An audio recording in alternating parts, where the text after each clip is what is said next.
Hello and welcome back to Connected with Eva. Today's guest is Lindsay Davis. Lindsay is the founder of FemTech Association Asia, the region's leading FemTech advisory and industry network, a recognized authority in women's health innovation. She has advised the UN, spoken globally, and leads efforts to advance technology-driven solutions for women's health, always grounded in the power of human connection and community. Lindsay, welcome to the podcast. Before I logged on to our call, I did like a 1-minute meditation. Actually, I do it to test my earbuds. I go to YouTube and I just do 1-minute meditation of just like where they're like, breathe in, breathe out, think about this, let go of this, whatever. And it's great. I feel like it really does settle me. And I'm a pretty like high intensity person. Even coming down like that much is really good for me. Do you think it pauses the thoughts, or do you think it settles the thoughts or grounds them? What does that meditation do for you? I get really excited by so many ideas and I get, there's just a lot going on. And so it kind of gives me a second to just pause. I do forget to breathe. I do forget to pause. I used to do a lot of Pilates when I lived in London.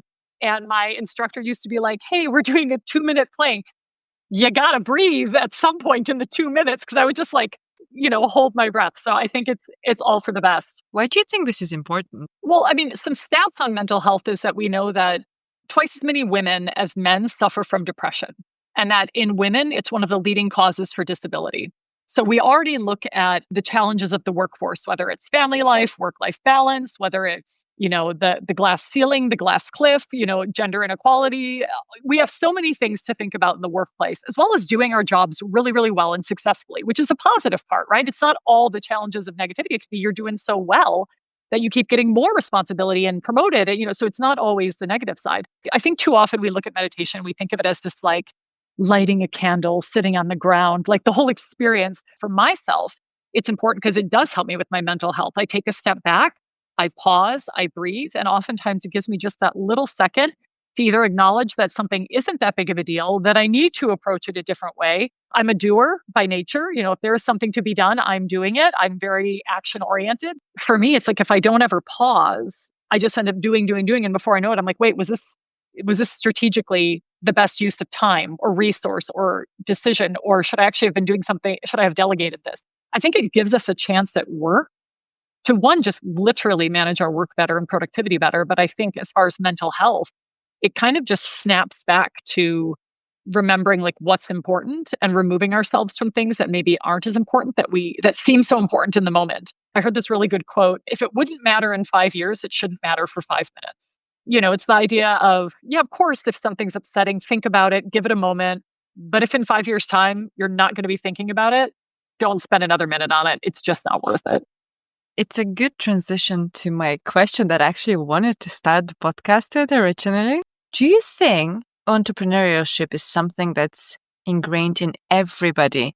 Do you think lack of it perhaps is a sign of disconnect, an inner disconnect? It's funny. It's like a nature nurture of entrepreneurship. Yeah. So, I'm a big believer that everyone is capable of everything. I think people are malleable. I think they're ambitious. I think it all comes down often to the education we have, the opportunities we're given, the people we meet, the sponsors we have, the mentors we have.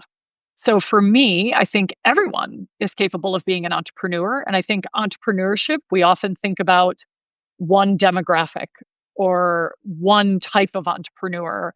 But entrepreneurship can mean many things. Entrepreneurship can be starting a charity. Entrepreneurship can be, the lemonade stand when we're a kid. Entrepreneurship can be, starting what I started, FemTech Association Asia. But also I'm an entrepreneur in that I started my own consulting firm that I'm growing. I think entrepreneurship can mean a lot of different things. And so I think perhaps it's less about whether people are born with the ability to have entrepreneurship or not, or are entrepreneurs or not, and more around a narrow definition that we need to widen to really think about the fact that entrepreneurship is an inclusive space. And it's not just to be an entrepreneur or not be an entrepreneur. There are levels of entrepreneurship as well. So I think perhaps that's more of how I think of entrepreneurship. It's because this question has been really interesting for me recently and with my own life and my own process. Do I really need to hustle? And also there's this whole hustle culture, which is separate, and the negative connotation assigned to it. It sounds disconnected, right? I've been thinking about it a lot and what it actually means. Can it be a slow process? If you want to accomplish something, if you want to create something, can it be a slow process? And I feel like this is becoming something quite popular, something I'm seeing on social media about gentle growth. But I'm seeing it, and I'm seeing people who are really valuing their private time, their personal time. It's something that I'm thinking a lot about recently. What are your thoughts on this? I think it's interesting that you're thinking about it so much given your profession.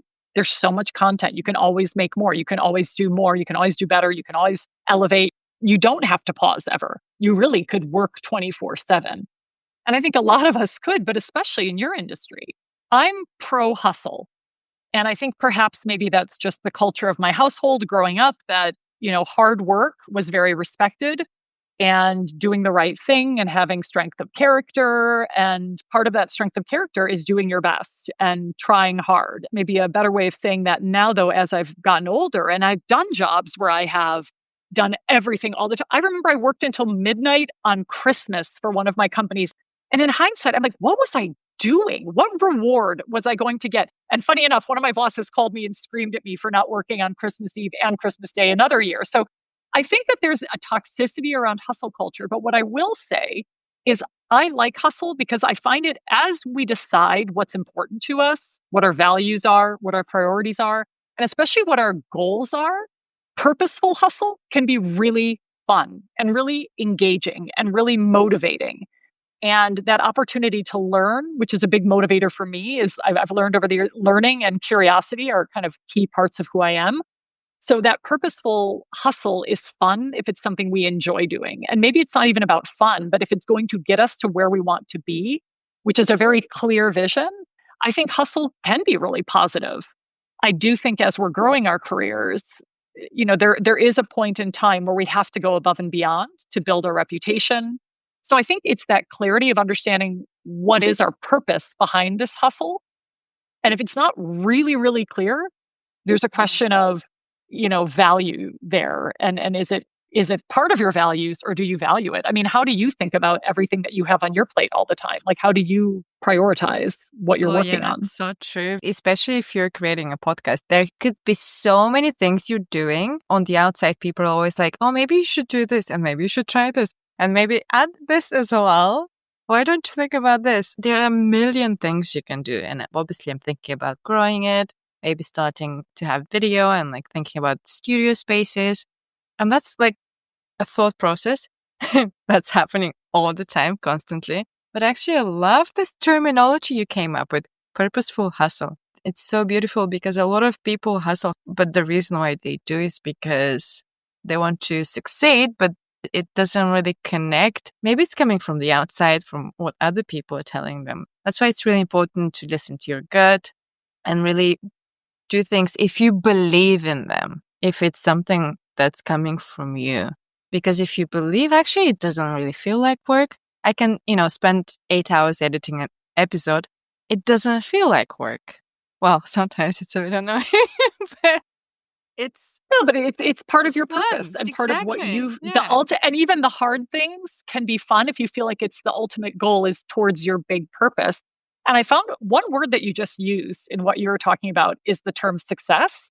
I can't speak for other people, so I'm going to speak for myself. That my definition of success has shifted in time, by geography, by the people I meet. Really, again, more experiences and more exposure to others has really shifted my views of success. So I think also when we look at success, perhaps, when we're first starting our careers, of course, we don't want to make copies and get the coffee forever, right? We want to be in charge of something. We want to lead something. We want to feel like we're really contributing to something. So, that first instinct of success or step towards success is maybe building more autonomy or doing a job that we really want to do about something we're passionate about, or even if not passionate, something we have interest in or feel good about doing. And then what's that next layer of success? And I guess that's really where the question is, because it's like, is it money? Is it title? Is it recognition? Is it travel? Is it doing something you love? Is it making impact on the world? All of these things are equally okay because different people are going to be motivated by different things. And I don't think it's fair to say one thing's better than another. We need all kinds of people in the world. However, I think it does come down to, again, what are our values? What is our goal? What does the word success mean? Because if we never actually define it, it's going to constantly be disappointing. I remember when I first started FemTech Association Asia, I just was like, oh, I'm going to start it and see what happens. And then it was funny because I got, my first media coverage. And I was like, oh my gosh, my first media coverage. And then I had my first research report published. Like, oh my gosh, my first research. And then we got 1,000 followers on LinkedIn. And then we kept growing. And what's funny is it's almost like as we achieved more, it took more to get me as excited as the initial rush of success. And I do that with quotes, of course, for people who can't see me. So sometimes I actually have to step back and be like, what was I excited about when I first started this? And why am I not excited about it now? And is the reason because I don't feel like it's answering the calling of the organization? Or is it my ego? It's not answering anymore. There's been a lot of that reflection through this period of moving again. I've lived in a few countries now and had to restart my career, literally completely different careers, different languages, different cultures, all of that. And it's been a pleasure, but it does sometimes throw you for a loop, when you have to do this. But you've done the same. I mean, you've moved internationally and lived in different cities and countries. And what do you feel? Do you feel like your kind of metric of success has shifted as your success has changed? 100%. When I was little, I always wanted to act. And that's because, on the outside, it looked really cool. So I'm looking at it. Oh, this looks so glamorous. And it kind of became this really deeply ingrained idea in me to the point where nothing else mattered. So I studied advertising, but I wasn't interested in it at all. And then I was like, I need to become this thing because that's what I've always dreamt about. And while I do enjoy acting, over time, as I was reconnecting to my purpose, and now that I have a podcast, I've completely shifted my whole mindset on, purpose, on success, on what I want to do. Also, the fact that you can maybe want to do multiple things, not just one, which was really this foreign concept that never crossed my mind. You can want to do multiple things. You can do multiple things over time. One period of your life could be about something. A different period of your life could be about something entirely different, and that's okay. And I feel like a lot of the time we as human beings get stuck in this. No, this is one thing that I want to do. Nothing else matters. No new ideas can ever come to me because there's only one thing I can do. And you see that with people when you have one drive for the duration, for your entire life, and it never changes. I'm starting now to be suspicious with that. You change throughout your life, your dreams. And also, I don't even like the word dream anymore because it always came from the outside for me. Oh, it looked so cool. And It didn't really come from within. At different periods in your life, you can want to do different things. And you have to adjust.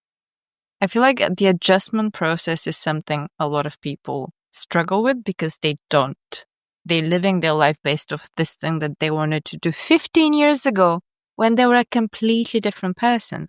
If you don't change, you can't become the person that you're meant to be at this next stage of your life, which is quite scary. I appreciate you saying that. It's quite scary because I think it is. It's thinking if one went to undergrad and then one went to grad school, or one did vocational training, for a long time on something, became an expert, felt that was that's what they put their time into. It's kind of the concept of time lost versus repositioning time lost as just a learning period. Because I think it's so often we're hesitant to walk away from something we know because we're like, we've put so many years and time into that. Only in hindsight do we see how things tend to still connect. For instance, I used to started in advertising and comms, moved into the luxury sector, and now work in FemTech and again, have my own consultancy. And it all makes sense now, like it all connects. But the first year I was in Singapore, it's still a little bit disorienting because you're like, well, this isn't exactly what I was doing before. And now I have to find a new way. And I do think it's definitely opened up my mind. And I've learned a lot. And there, again, I go back to the words success and ego. I think both of those things have completely shifted in the 5.5 years I've been living in Asia now. Used to do a lot of business here. Used to say, oh, I know Asia. I understand the culture. I did not. And now that I'm living here, I feel like I'm only starting to scratch the surface, and it's wonderful. I feel like I'm learning so much. I'm meeting so many people. I am exploring so much more. And those are values that I think I wouldn't have attributed as much, of my time to. I wouldn't have said, well, what can I learn about the culture? I would have been like, how do we learn about the culture so we can sell? Or how do we learn about the culture so we can gain more traction in the market? Whereas now I'm like, I just want to learn about the culture. I want to read the books. I want to meet the people. I want to understand the religion. I want to understand, the position of health equity in this market and how health insurance works, which I'm super fascinated by. Policy, government, like these are all things I'm really interested in now that if you had asked me a few years ago, wouldn't have even crossed my mind when I was living in London because I was in a totally different field. And so I do actually think it's a real benefit to either work on multiple things, even if it's just, and then that's the other thing when people talk about side hustle, I'm like, not everything has to be a side hustle. It can be just a hobby. It could be something you're excited about doing. I think often everything's positioned as like, if it's not making money, we shouldn't be doing it. That's a bit of a shame because I think we lose some of the joy in learning that way. That's so true. During lockdown, I wasn't working because I lived in Portugal, but I was writing because I really enjoyed writing at the time. So I was writing a book. I won a mentorship. I was loving it so much. However, like you say, I wasn't okay with it being a hobby. I was thinking, oh, so I need to write this book that's going to sell. I need to get an agent and then I need to sell it. And that killed all my joy. It just killed all the joy from it. Sometimes you have to do things because it's something that you enjoy and it's okay if it doesn't make any money. Completely. And of course, there's a time and a place that one needs to make money. When one's growing one's career, if one wants to buy a house, money, unfortunately, is a key part of the world. If everything is always about it, it can be exhausting. Now, I'm not saying it's not good to have some people really want a lot of money, whether it comes from insecurity financially, growing up, or maybe it's because that motivates them and makes them feel good about themselves. And that's okay too. Like, I don't think that's a bad thing, actually. I think it's who we are as people and how we act that matters. If we happen to be motivated by making great trades and investing wisely, if that motivates us, great. You enjoy it, great, do it. There's nothing wrong with making a lot of money. It's how we act as a result of it and what we choose to do with our money, whether we value money as a thing versus just as an enabler, which is completely different. So hearing what you're saying about you wrote this book and you found all this joy starting to write because you loved to write and then all of a sudden it lost a lot of its joy. I mean, what a shame. I wonder how that affected your creative process. If all of a sudden you weren't writing just for spirit and joy and just for the story and for, assuming it was fiction, I don't know, maybe you were writing a nonfiction, but if it was for the story of a fiction, I wonder how that actually, your mindset suddenly shifted. You were like, well, who's going to be interested in this? I actually have a good example of this. I was mentoring this fantastic team in China, a FemTech team. They came up with an amazing startup concept. I really liked it. I thought there was a definite need for it. There was nothing else in the market. And we worked on it for like 3 weeks. So every week we'd get on the phone, we'd go through it, they'd share their ideas. They were so excited. The light was in their eyes. Very, very, very bright duo, co-founders. It was like the fourth week. We got on the call and they said, we think we're going to change our whole business. And I was like, what? What happened? And well, what happened is they spoke with one investor.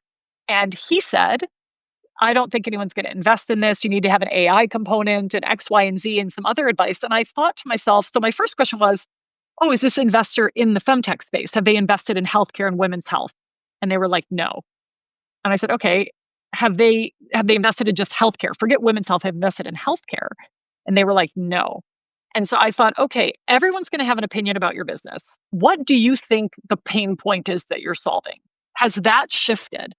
And they were really, it was a really tough conversation for them because they were like, well, no, but we're just worried we're not going to get the investment if we don't follow. And I just thought, totally fair, to be worried about where the investment's coming from. But the reality is the business hadn't even launched yet.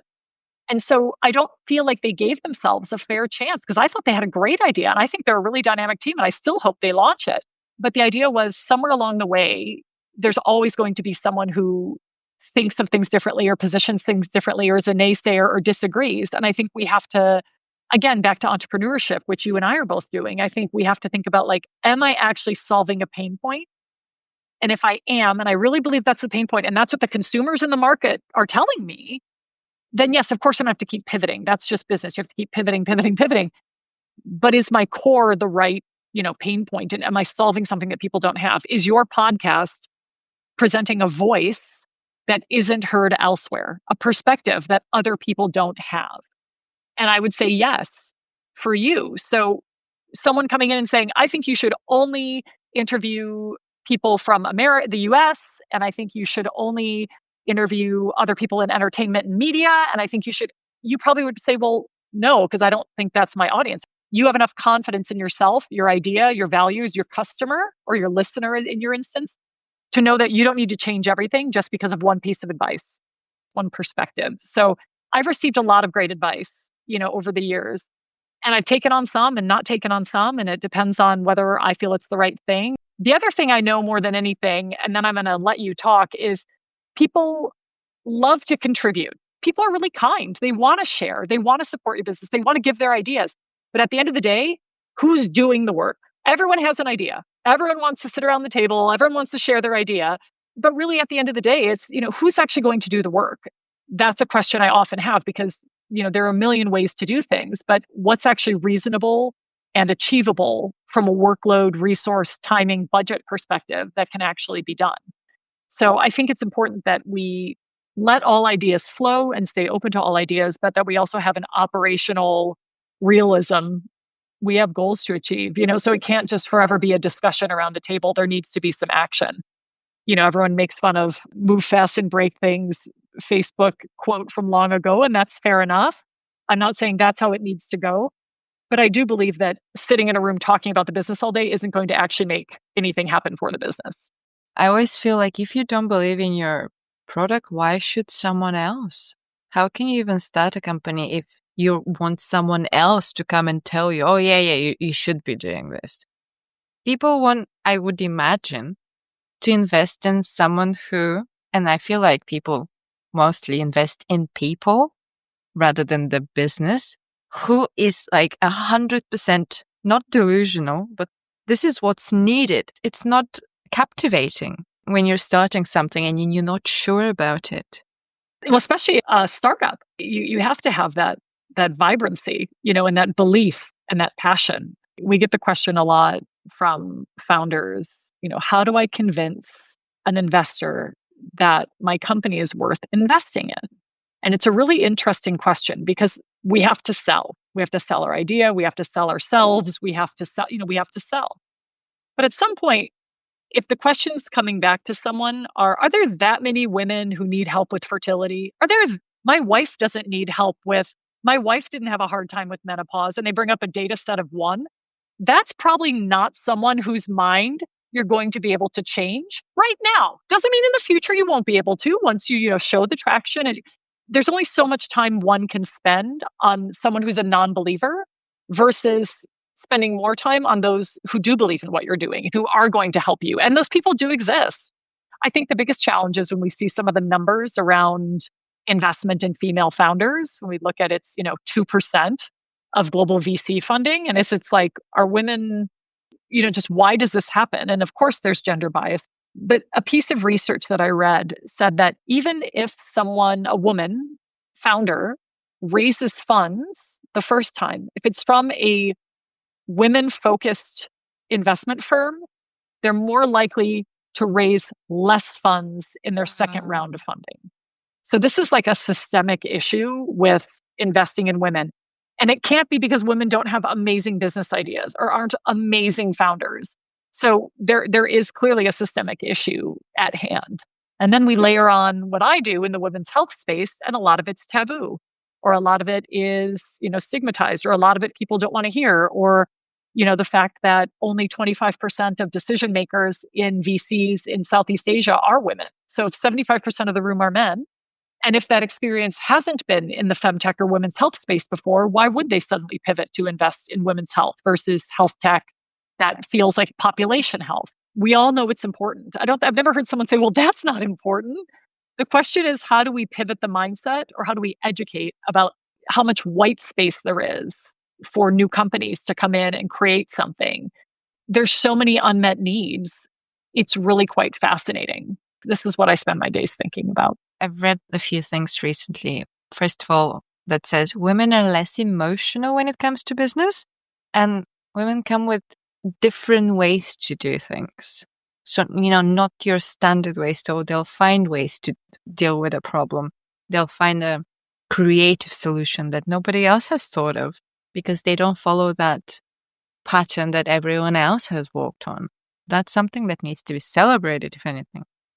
Well, and we see the numbers that companies with diverse boards, they're more successful. The numbers are better. The employee attrition is better. All of it's better. So it's frustrating that inclusivity is something that's even in discussion and not so obviously the right business decision. Forget the right moral, ethical, legal decision, but commercial decision. Having diverse teams results in better sales, results in, better company growth, all of the things. So why wouldn't we support this? I don't know. It's really interesting, isn't it? People don't like change in general. It's the brain, right? It's something that when it comes to change, it's not comfortable. So the nervous system will act against change. And that's like personal change as well.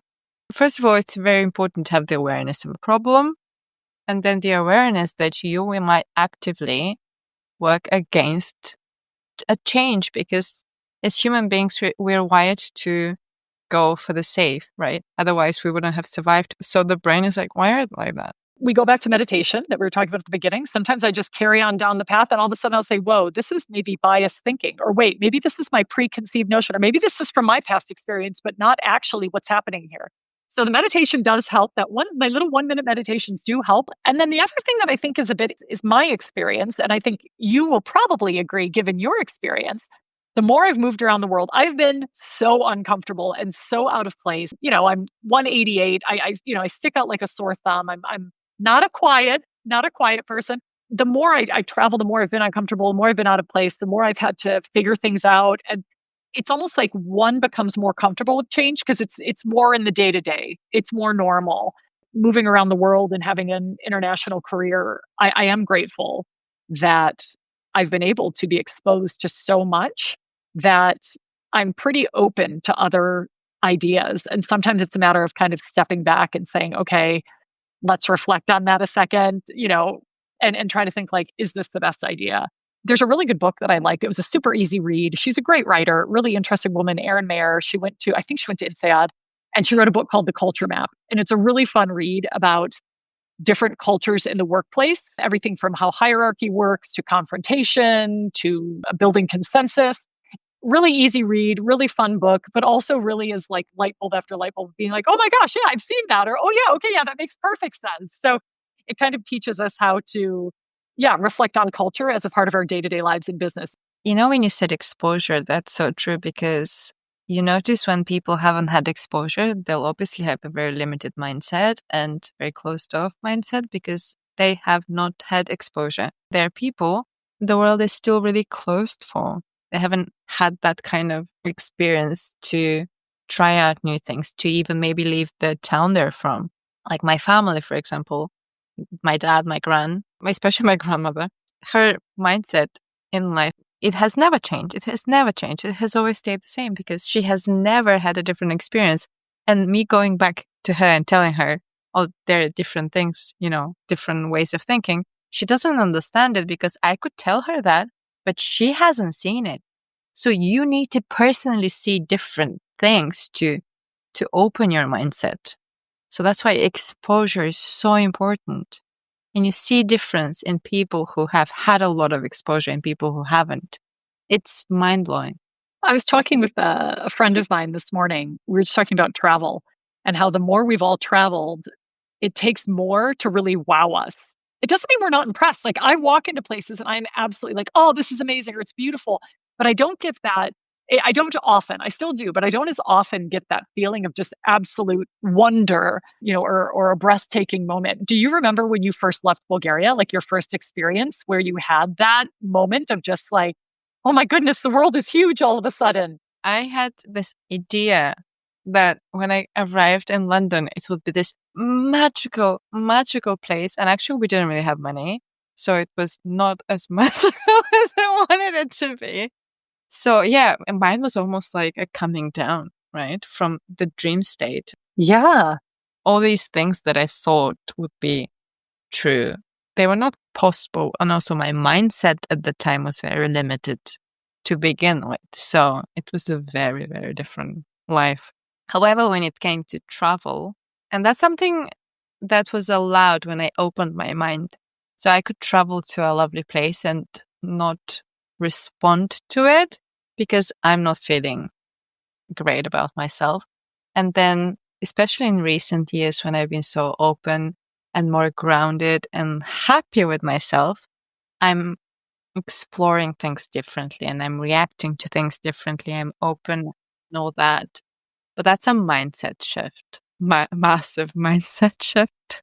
It is. I think also, again, as I get older, I know more people. I literally just, from being on this earth longer, I just know more people. So it's really fun because people make travel fantastic. And it's just always more fun when I travel to call someone up and say, hey, I'm in this city or that city, come out and meet for dinner or drinks or whatever. And then I get to see friends. And it's so much more about the whole community. Walking around Rome alone is beautiful and breathtaking and incredible. But meeting up with a friend and walking around with a friend and, having a little coffee in the coffee shop and just watching the world is such a special experience also. So I think that's something I've definitely changed. And my appreciation of travel now is more about who I'm with, who I meet up with. It's really more relationship driven than it is about just seeing places. I want to be places with others whom I care about or who I love or whom I want to catch up with or whatever it may be. So that's definitely been a pivot. And I find that my joy from travel now is less about new places and, whatever it is. And it's more about people. It's more about connecting with a local community or meeting someone. Last time I was in Bhutan, I met a wonderful person. And so reached out again when I went back to Bhutan and met up and had a coffee. And it was just like, you know how you just meet people sometimes and you just think you are the most special person. And what a joy to get to spend time with someone like that twice in one life in lovely Thimphu, Bhutan, So I feel really fortunate that as I travel more, I meet more people because my experiences and crossing over with people who are like, I live in Singapore now. And I'm like, oh my God, me too, So actually people who I was friendly with before, but never, we didn't call each other, now have become really good friends. So it's really amazing how life works. And the people and relationships I'm really starting to think more strongly about and really prioritize. And I value my relationships a lot more. And again, we read about people who are elderly sharing what they wish they spent more time on. It wasn't like, oh, wish I'd spent more time at my desk. They wish they had gone out more and had more fun and met people and built relationships and spent more time with their, husband, wife, daughter, son, friends, cousin, whatever. And that's really what it's all about is those relationships. Because when we're gone, and that's it. You don't get to take it with you. So it's, hopefully you can build as much love, on the earth while it's around you. My midlife crisis is give more love. It's a good midlife crisis to have. And I'm like, how can I do more for other people? How can I build more love in my life? How can I build more relationships? It's like a positive midlife crisis. Maybe I'll get a, Ferrari too. But in the meantime, I'm just going to focus on people. We become better in relationships. Since I started my podcast, I make myself happy by speaking to interesting people. It's like my purpose to communicate with people. Relationships are so important. Whether you're an extrovert or an introvert, communications in different forms, because they might be in different forms, are so important. They make you grow. You don't grow on your own. Whether it's mentors, examples, you don't grow just sitting, not interacting with anyone in any capacity. So to grow, to improve, to become better, to become happier, you need communication, you need connection, you need human beings. Absolutely. It's learning, it's growing, it's being challenged. Most of us don't learn from the things we've done really well. We learn from our mistakes, right? I mean, even today I did something and I thought, oh, this is a good learning. And I was able to step back and handle it differently. But I was like, I remember the first time this happened and I didn't manage it as well. So what do I need to do this time that's different? Or what did I think about last time that I wish I had done? And I did it. And I was so proud of myself for taking a moment to step back. Again, meditation in action, 1 minute meditation. Because if you could try to get me to sit still for 5 minutes, ask anyone who knows me, it's like impossible. So, my 1 minute meditations are paying off, and I really appreciate that. But I love hearing that you're happier. And I think it's interesting that building connections. I mean, you and I didn't even know each other a month ago. And now I'm like, oh, she's my friend. It's so fun. It's really fun to think that it just takes connection with someone you get along with well, or have different or similar experiences to share. You learn from each other. And I moved to Singapore in January of 2020, right before COVID. So I was in lockdown for a year. Then I launched FemTech Association Asia in October of 2021. If you had asked me 3+ almost 4 years ago, would I be standing on stages talking about women's health and the industry and the startups in the space and building my voice as an authority in the space and really passionate about it and writing research papers about it and mini reports and guides and connecting with people on this topic? Absolutely not. I would never have thought this is what I would be doing. I remember when I was first moving to London all those years ago, I was speaking with a lady at work, another young lady, someone my age at the time. And she said, "Oh my gosh, you're moving to London?" I said, "Yeah, I'm moving to London. I'm so excited." We were just chatting. She goes, "Oh, I wish I could do that." I was like, no, you literally can. I was like, I did it. I'll show you how I did it. Like, it's like, if I could do it, anyone can do it. I am not special. I am not special at all.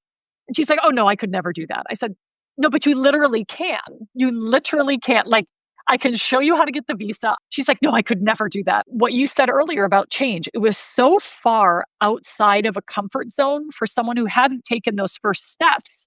Maybe, a trip to Europe or a trip outside the US even, So the idea of like moving one's entire life overseas was just like mind blowing, which rightfully so. But what's funny is after I did that, and then now I've done it again and I've done it a third time. It's kind of like if tomorrow we had to move to Indonesia, I'd be like, great, I love Indonesia. Great food, great people. Let's do it. If someone was like, we're going to Australia, I'd be like, fabulous wine, great food again, great beaches. Let's do it. And I really feel like the world is so big, but also so welcoming, and anything's possible if you really want to do it. And again, maybe that comes back to our point around purposeful hustle. It's let's not waste our time. Especially when we're younger, we have a limited amount of time. Youth is wasted on the young, they say. If we spend our time with purposeful hustle and thinking about what we want our lives to look like, and everything we do, say, is this helping me have a life I want, that I have the life I want, or that I think I want? Because that changes too. What I want, what I wanted when I was younger is completely different to now. But that purposeful hustle, are we working towards something that we think at that moment in time will make us happy? Because that's all we know is that moment in time. It really is around like knowing that we can all do whatever we want to do. It might just be a harder path for some than others. Again, by the way, I'm not saying completely. There are absolute injustices and lack of equity, systemic issues, racial, gender, age, like that's all real. So I'm not disregarding that. I'm saying within our abilities, we can do the best we can to achieve the life we want. That's so true. And I'm thinking about this moment in time when I was telling you about moving to London and not having money, but I wanted to move to London. I admire that. I admire that drive. I admire people moving to different countries. And with nothing, you could not be more impressed by people who uproot their lives for the calling of opportunity or exploration, adventure, experience, whatever, maybe even they had a dangerous situation back home. Like, I could not admire people more I made the move with privilege, right? I knew that at worst case, I'd move into my parents' house back in the US, right? So my move wasn't completely risky, right? There's risk in that you lose some work or you lose your job or, but it wasn't actually risky. Someone would buy me a plane ticket to come home and I'd figure it out. People are just amazing for figuring it out. How do you even begin? I never thought about it like that at the time because obviously it was a different mindset. But now I'm like, you can't do anything. I'm a different person now. It's interesting. Well, our experiences make us who we are, right? So going through that, you would not be the person you are sitting here chatting on the phone with me or the podcast, excuse me, not phone. Now I sound old. But you wouldn't be this person, right? You wouldn't maybe have empathy for others in the same way. When we experience things that aren't positive, that's really where, again, mistakes, things we said that we wish we hadn't said, things we did we have done that we wish we hadn't done, things we spent time on that we wish we hadn't lost that time. Again, we hope it's a learning, not just lost time, but a learning. That is what makes us.